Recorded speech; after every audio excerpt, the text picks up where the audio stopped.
Venho aqui dar o meu testemunho de amor e gratidão. Não sabia muito bem definir esses sentimentos, até acontecer o que aconteceu comigo.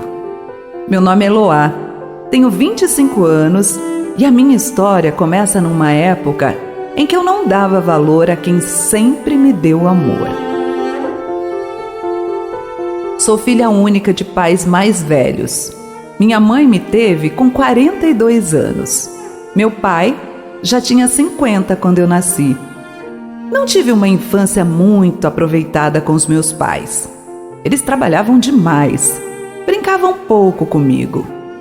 Eu vivia na creche ou na casa da minha vizinha, que ficava comigo até minha mãe chegar do trabalho. Com uns 14, 15 anos, a relação com meus pais não era nada boa.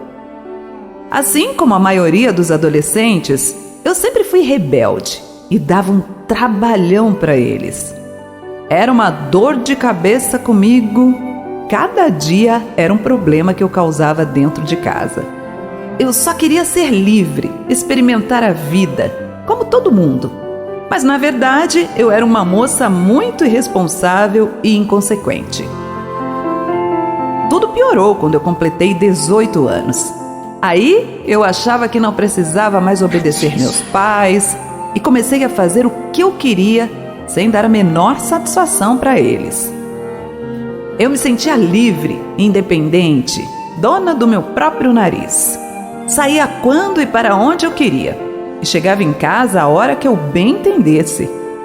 Muitas vezes eu abria a porta e encontrava os dois na sala, sentados no sofá, esperando por mim e rezando para que nada de ruim acontecesse comigo. Ai, graças a Deus, filha. Isso são horas, Eloá. Sua mãe já estava desesperada de preocupação. Eu já sou maior de idade, eu tenho 18 anos. Larguem do meu pé, eu faço o que eu quiser da minha vida. Virava as costas, saía andando e me trancava no meu quarto.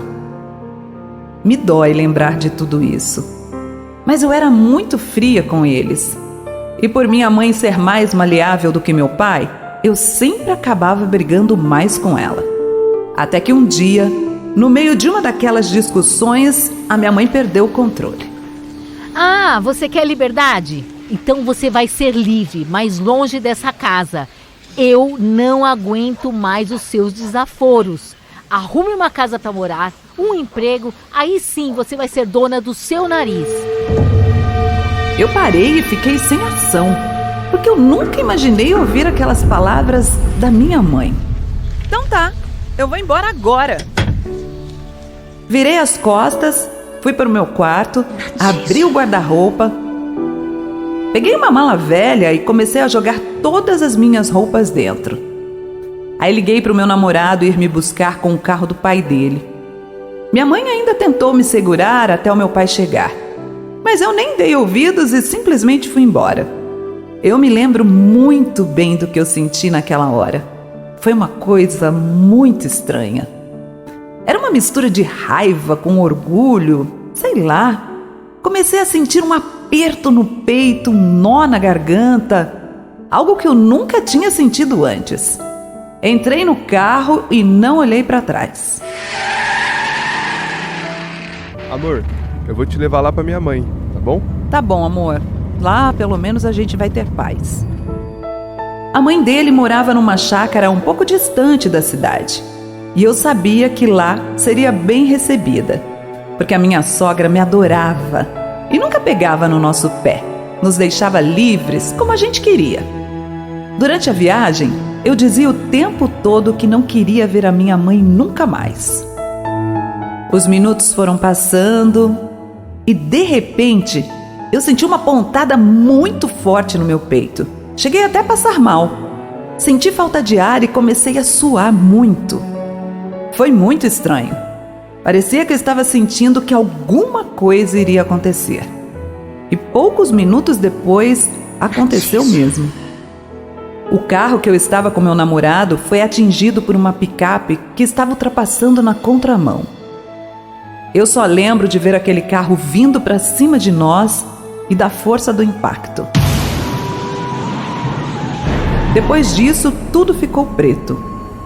A primeira lembrança que eu tenho depois do acidente é de abrir os olhos com muita dificuldade, vendo tudo embaçado, muito confusa, em um quarto azul claro, com pessoas vestidas de branco. Uma luz que incomodava os meus olhos, aparelhos por toda parte, e do meu lado eu vi o rosto da minha mãe e do outro o meu pai. Eles estavam lá e estavam chorando muito, e eu nem sabia o porquê. Na hora eu não conseguia lembrar de absolutamente nada. Não entendi o que estava acontecendo.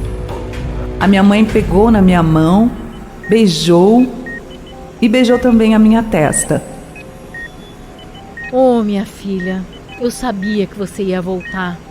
Graças a Deus. O que eu tô fazendo aqui? Eu tô doente? Que lugar é esse, pai? Você tá na UTI de um hospital. Calma, sofreu um acidente de carro, filha. Fica calma. Todos aqui estão cuidando de você. Você vai ficar bem logo, logo. E o Luan? Cadê o Luan? Fica tranquila, ele tá bem, tá em casa se recuperando. Este dia que estou relatando aconteceu 40 dias depois do acidente. Eu tive muitos ferimentos e lesões por causa da pancada. Passei por 2 cirurgias, uma delas no cérebro para conter uma hemorragia, e entrei em coma. Quase morri. Foi muito grave. Lembro inclusive de uns dias depois que eu acordei, um médico dizendo para os meus pais que eu ter sobrevivido era um milagre. E eu estar conversando com eles naquele momento era mais do que isso. Era um presente de Deus, que eles deveriam agradecer. Eu sobrevivi, mas fiquei com muitas sequelas na visão, na fala, nos movimentos das pernas e dos braços. Até hoje, quase 7 anos depois, eu ainda faço fisioterapia e fono. Já evoluí bastante. O meu namorado Luan me abandonou 2 meses depois do acidente. Ele não me amava de verdade. Quem sempre me amou e nunca saíram do meu lado foram os meus pais. O tempo todo ali me dando força, me encorajando e me ajudando a superar esse trauma. Eu nunca mais quis sair de perto deles. O dia mais marcante da minha recuperação foi quando eu e minha mãe conversamos sobre tudo. Mãe, eu quero te pedir perdão por tudo que eu falei, por tudo que eu fiz a senhora passar, pela falta de respeito, consideração. Me perdoa, mãe. Eu também tenho que te pedir perdão, filha. Eu não queria que você tivesse ido embora. Eu falei da boca para fora. Se eu não tivesse falado aquilo, você não estaria passando por tudo isso. Ai, minha filha, eu me arrependo tanto. Me perdoa, por favor. Nos abraçamos e nos perdoamos. E eu jurei que estaria sempre com ela e com meu pai. Ainda moramos os 3 juntos. Hoje eles estão mais idosos.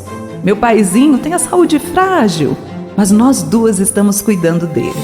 Eu aprendi que não importa quantos anos a gente tenha, nem o que aconteça, os nossos pais sempre serão nossos cuidadores, nossos protetores e os nossos verdadeiros heróis. Não troco os meus velhinhos por mais nada nessa vida. Aconteceu comigo.